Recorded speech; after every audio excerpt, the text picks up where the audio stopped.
Hi, my name is Allison, the regional organizer with the Texas Civil Rights Project. Today we're going to be talking about these ALPR cameras, or better known as flock. So, what are flock cameras?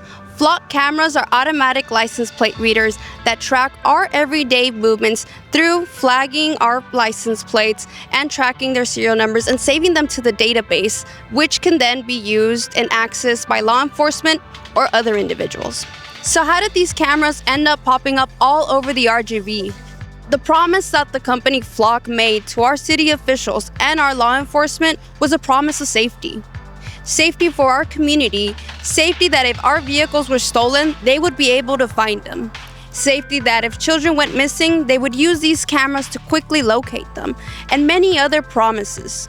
However, the reality is far from what they promised. These cameras are actually a clear threat to our privacy by automatically assuming that we are guilty before any crime is ever committed. These cameras have also been known to possibly be shared with ICE and track down our families.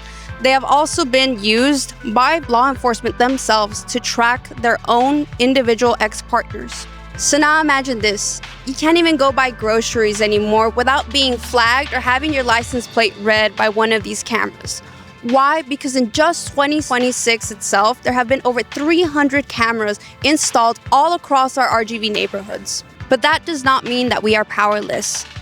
If anything, now more than ever, we have the power to make sure that these flock cameras do not continue to appear and terrorize our communities. The city of Austin was able to have their contracts be canceled because their community came out and showed out. And that is exactly what it's going to take. It's going to take all of us collectively coming out and showing out to not only our city officials, but our city leaders, our police departments, and letting them know that we do not want these cameras.